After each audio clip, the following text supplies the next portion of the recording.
Hey, welcome to a brand new edition of the Rundown with Ramon. My name is Ramon Ray. We have an amazing episode for you today.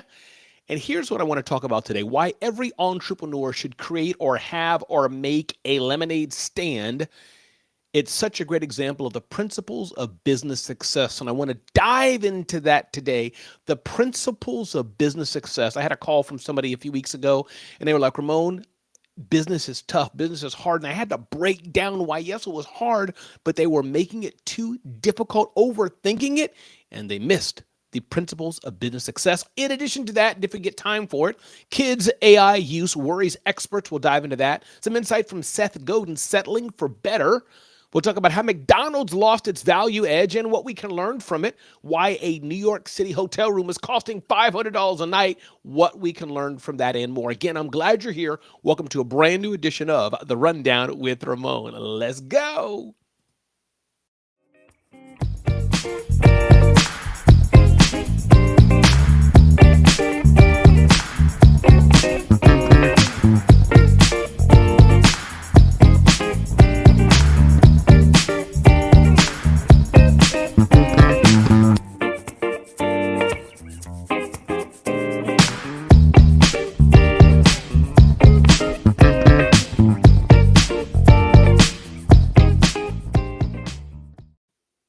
All right. We're back. And for those who are listening to this on podcast or other platforms, what I'm about to say doesn't matter to you. But for those who are listening live, just so you know, we're not live today. This is pre-recorded because today, which is Monday, the 28th of July, I am in the airport on the plane right now on the way to California. And so I said, you know what? I don't want to miss out on the Rundown with Ramon. So that's why this show is a premiere edition. It's not live, it's archived. So I'm glad, not archived as well. It's fresh and brand new, recording it on Saturday night just for you. So let's dive into it. And this episode is brought to you by Bitdefender. Bitdefender is that amazing company which provides global security, global digital security for big and small business owners. You go home and you lock the door, click, click. You get out of your car and you lock the door, boop, boop. Why aren't you more secure, concerned about more security for your business?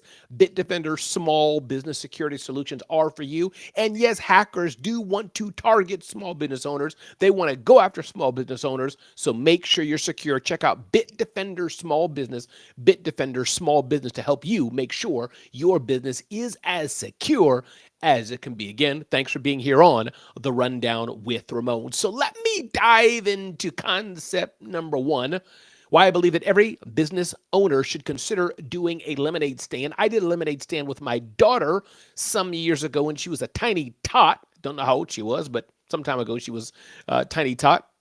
Interestingly enough, she's now a woman and getting ready to give birth to a baby. But we did a lemonade stand. And the thing about a lemonade stand is a lemonade stand teaches you quite a bit about the fundamentals of business. You have to create signs, which is all about marketing and branding. You have to, of course, build the lemonade stand, whether you build it with wood or you have a table that you just put up and put a sheet over. You got to do something with it. You got to create this. It's like birthing a business. You get to experience rejection, people passing by the street over and over and over, walking by, which is a little worse, or driving by in their cars and you're in the hot sun and they're not buying it. You get to experience the joy of a sale. Yay, somebody wanted to buy my lemonade stand, whether they felt sorry for your kid or they wanted lemonade because it was a hot day. Inventory. Do you have enough lemonade made? Do you have enough of the raw materials, lemons and sugars and ice and all those kind of things? Making the product and estimating how many will sell. People stop by and walk and talk down the price. Maybe somebody stops by and says, ooh, it's $1. I only got 50 cents. What do? Do you hold to it? Do you negotiate with them? And even is your store in the right place? Is your lemonade stand in the right place? So I want to take a moment to walk through the fundamentals of what it means to build a business today. Many of us know it. I've been in business for a minute. You've probably been in business for a while, or maybe you're just starting out. But I want today to remind us of the fundamentals of business, which may help us consider, are we even doing our business right, or what could we do better? So what is business? Business is all about a customer has a problem and wants to pay you to solve that problem. Maybe your car is broken or has an issue with it and you need a mechanic. You go to the mechanic to solve your problem. That's a business. Maybe you've got kids who are off for the summer and they just want to have some fun. They go to an amusement park, solving the problem of boredom, solving the problem of wanting fun. The theme park or amusement park is a business. Maybe you need help getting through some emotional stress. Who can solve your problem? Besides God and besides maybe your pastor, is of course a therapist. They're a business. So, what problem does your customer have? Whether they need a laugh, they need their lawn mowed, they need their dishes washed, they need a therapist, they need a website designed, they need a house built, and a number of things that any business can do. What problem does your customer have, and do you have the solution for them? So, some of the core tenets of business, a few key things in business that I want you always to consider, because business is not complicated. Now, the execution of these things is not easy. But never forget the fundamentals of business. One, who is your customer? Who is the person you're serving? Who is the person you have a solution for? Who is your customer and what is your customer's problem? What do they need? Do they need clothing? Do they need their glasses cleaned, their car washed? Do they need their taxes done? Do they need a website built? What is their problem and what solution can you offer for them? Of course, branding and market positioning go into this. We're not going to get into this now, but are you high price, low price? Is it a premium product, not a premium product? Is it a Tory Burch bag or is it a bag from Target? Things like that. And then where can you find this customer at and others like them? This is the key thing of marketing. Where's your customer at? How will you reach them? How will you get attention for the customer? We talk about this in my book, Celebrity CEO. If you don't have Celebrity CEO yet, go get a copy, Celebrity CEO. So where do you find the customers? How do you get attention for your business of the right customer? And then how do you nurture them and build that trust with the customer over time until they buy? These are fundamentals that all businesses have to go through, maybe in different ways, different time frames, different stages, but all businesses will go through it.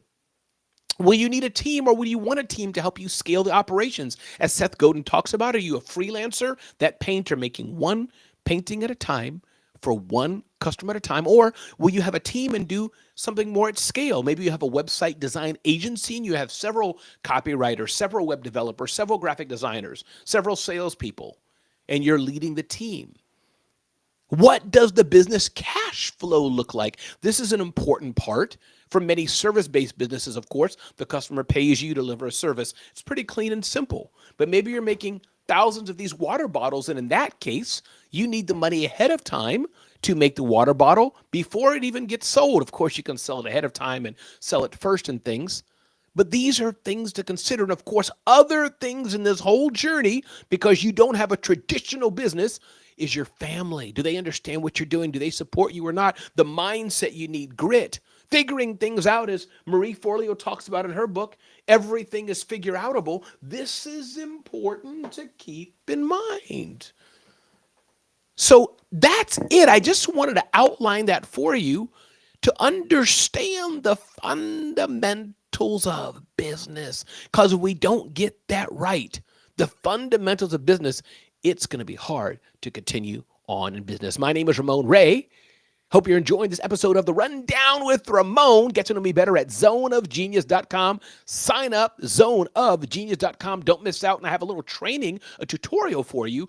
If you go to zoneofgenius.com/fasterai, zoneofgenius.com/fasterai, you can see a really cool tutorial I put together about how to use AI to make great content or good content and faster. Ding, ding, ding, ding, ding, ding, ding, ding. Interesting.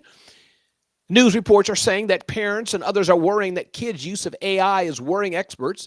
With artificial intelligence creeping into more and more aspects of daily life, it's hardly surprising that even the youngest children are beginning to find their way to the tech. But as Axios notes, some childhood development experts are concerned that early exposure to chatbots could change the foundational wiring of young brains in unpredictable ways. While some argue AI can offer an outlet for creativity, others worry it could disrupt developmental milestones, stunt social skills, and confuse kids' perceptions of reality. This is a real thing. Is this something that parents should worry about or not? I know many of my friends are saying, no, no, no, no, no, my kids will not be using technology at a young age. They will not, and I applaud them. But it's hard because their peers are. Their peers are having cell phones. Their peers are playing online games. So keeping them away from the tech is going to be hard. But I applaud you for trying to do so. Ding, ding, ding, ding, ding, ding, ding. Again, everybody, glad you're here today. Welcome to the Rundown with Ramon. Seth Godin always has something useful to say. He's been doing a daily email for the past many, many years, and he says this following: settling for better.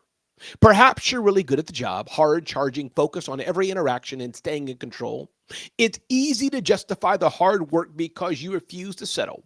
It turns out that your community is here and ready to contribute.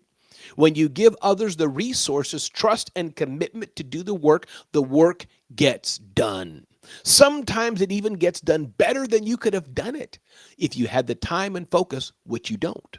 If scale is the goal, your control over each interaction has to loosen. The job of the leader is to create the conditions for others to raise the standards. Trusting your team isn't settling for less, it's settling for better. This is the key. If you want to grow your business, if you want to get to the next level, you will have to build a team and trust your team and let them execute, let them serve the customer. Your job is to bring the team together and help them do what they can do, help them soar and do what your team can do. Again, welcome to the Rundown with Ramon. My name is Ramon Ray. Glad you're here today. Get to know me better at zoneofgenius.com, zoneofgenius.com. Get to know me better there. And don't forget, go to zoneofgenius.com/fasterai, zoneofgenius.com/fasterai to check out how you can create good content faster with AI. Glad you're here today. Ding, ding, ding, ding, ding, ding, ding. Next up, interesting article about McDonald's. McDonald's used to be the value leader, but in recent days, it's kind of slacking and stumbling. And again, they're this big billion-dollar company, most loved brand, so everybody's going to throw darts at them. But it's an interesting lesson learned, I think, for us business owners. I was reading this in the Wall Street Journal, and here's the nugget. Here's the bottom line. They had this $5 meal or something like that, which got some traction in the marketplace, got them a lot of butts in the door, foot traffic in the door.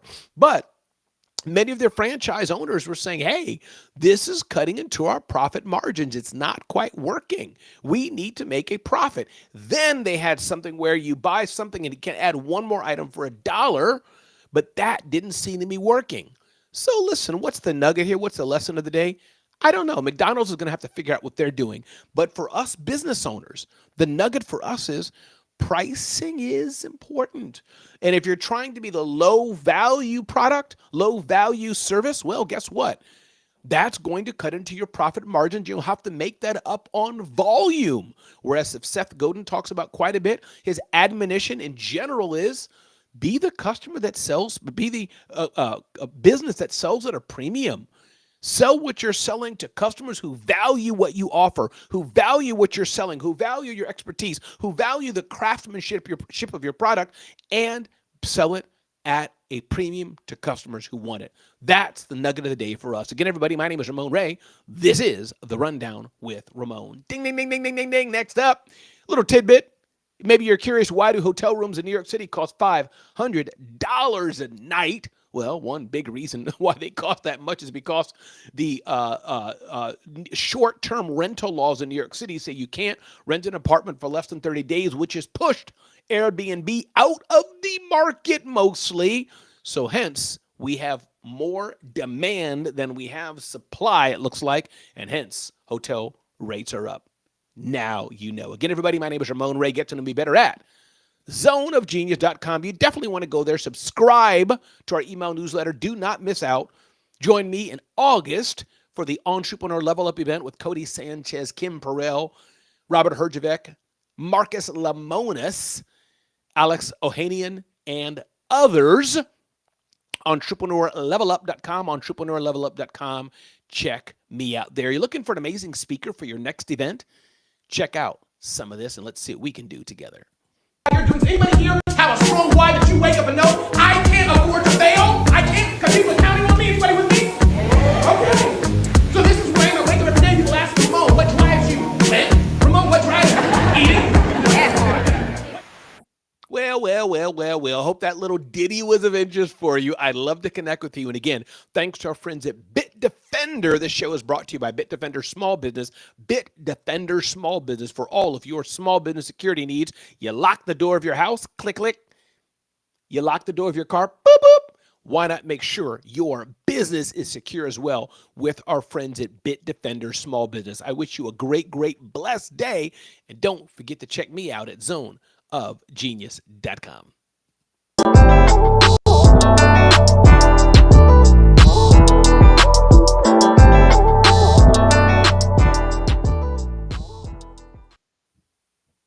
And that